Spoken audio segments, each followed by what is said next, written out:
Political campaigns are long, drawn-out affairs, and even experienced candidates are sure to make a few mistakes along the way.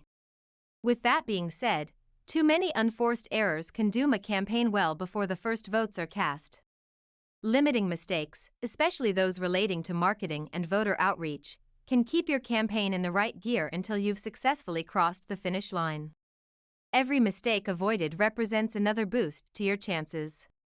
As you execute your campaign, here are 12 errors you should be especially focused on avoiding. 1. Using substandard photos.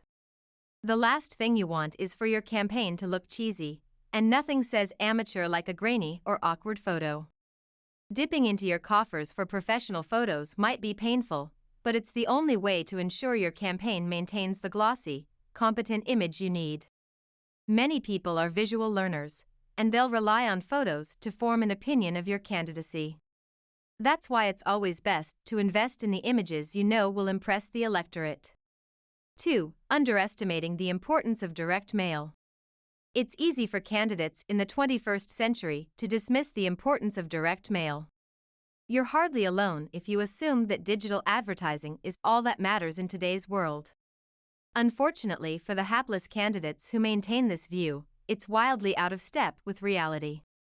Countless voters continue to read the literature left in their mailboxes, and you'll be making yourself needlessly invisible to them if you forego direct mail marketing altogether. 3. Spending without discipline.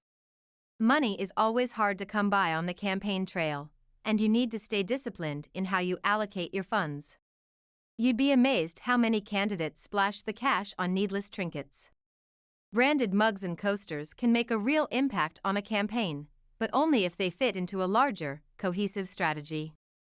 Before making a purchase, always consider whether it's truly in the best interest of your campaign. 4. Not trusting the experts on the team.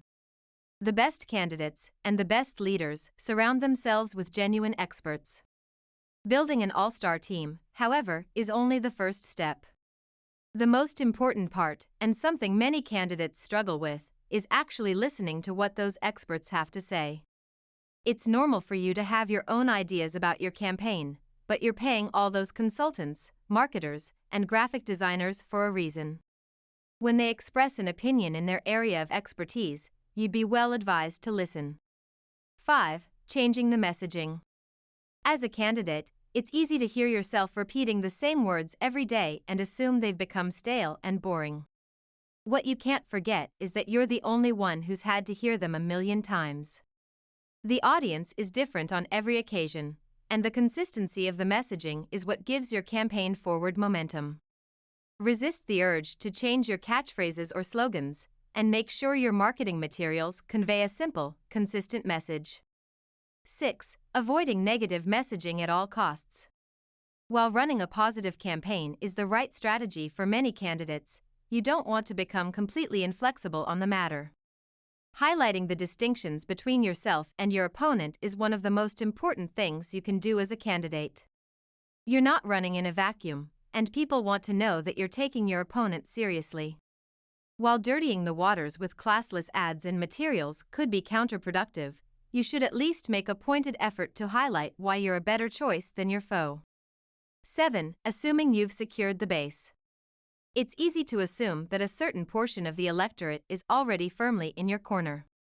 These are the folks who reliably support the policies you're promoting and seem destined to mark your name on the ballot. Keep in mind, however, that destiny is a fickle friend in the world of politics.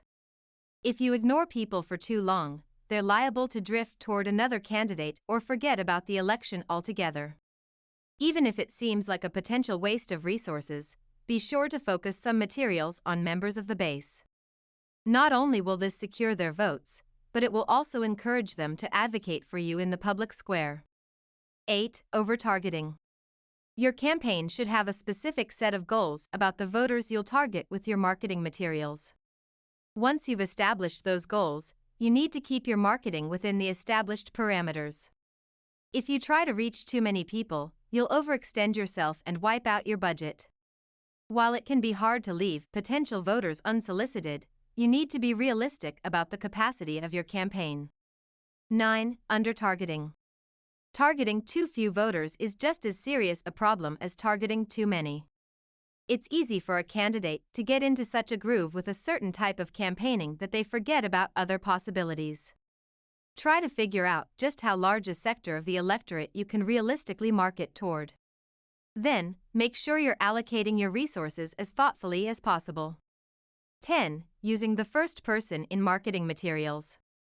While it's always nice for a candidate to address voters directly, you want to be careful not to overuse the first person in marketing materials. After all, your main goal is for voters to remember and respond to your name. That's what they'll see on the ballot, not some disembodied I who says all the right things. Using your name will also ensure that your online materials show up when people look for you on Google, something that can't be undervalued in the digital age. 11. Ignoring social media. Social media might as well have been designed for political campaigns. It's a perfect tool for simultaneously connecting with countless voters in a way that seems intimate and genuine. If you fail to stay on top of your social accounts, you're wasting a golden opportunity. Your opponents are almost certainly using social networks to their advantage, and you'll be dooming yourself to likely failure if you don't give your own accounts just as much attention. 12. Overconfidence. Elections are hard work, even when you seem to be the obvious favorite. When surprises occur on election day, it's often because a favored candidate rested on their laurels and tried to coast their way into office. No matter how optimistic you are about your chances, you'll need to earn each and every vote you receive. Remember how diligent a successful campaigner must be, and always assume that extra work will be required.